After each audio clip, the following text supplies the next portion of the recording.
Gejala saraf terjepit itu banyak sekali, ya.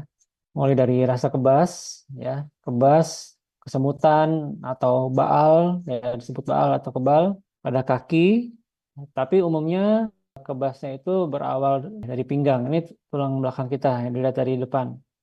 Dari sini dari tulang belakang terasa kebas. Namun karena saraf kita itu yang saraf pinggang ini, ya dia menjalar sampai ke kaki, sampai ke jempol. Jadi efek jepitan saraf pada tulang belakang ini dapat terasa sampai ke betis, telapak kaki, bahkan sampai ke jempol. Bahkan pada beberapa kasus, rasa kebas dan nyerinya itu bukan berawal dari tulang belakang, dari punggung, namun dia berasal dari kaki atau betis terlebih dahulu.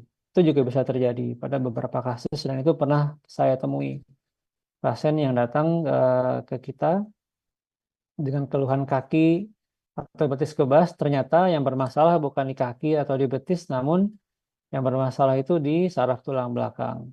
Selain kebas, tadi juga ada rasa nyeri, nyeri punggung, ya. Ini nyeri dari punggung yang bisa menjalar ke bokong, ke paha, ke betis, sampai ke kaki. Umumnya nyeri saraf itu terasa seperti terbakar, terasa panas, seperti disayat-sayat.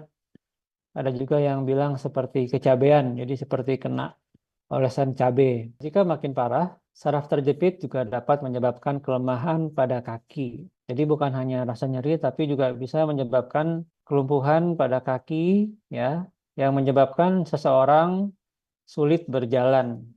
Sulit berjalan, sulit mengangkat kaki, sulit pakai sendal, itu bisa terjadi. Itu jika eh, tulang belakang yang kejepit itu, yang menjepit saraf, tidak diobati dengan baik, sehingga qadarullah bisa menjalar ke bagian tubuh yang lain. Kemudian juga dapat terjadi gangguan BAB atau BAK.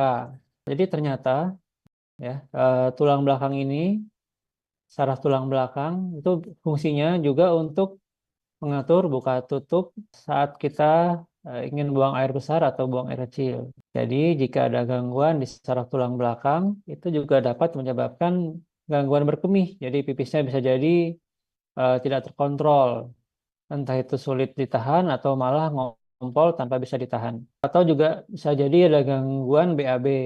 Jadi BAB-nya susah atau malah mungkin tidak bisa dikontrol sehingga dapat terjadi BAB tanpa dapat ditahan. Dan juga salah satu ciri khas dari nyeri pada saraf terjepit yaitu nyerinya memberat saat ada tekanan di dinding perut. Contohnya saat seseorang batuk, bersin, atau mengejan saat BAB.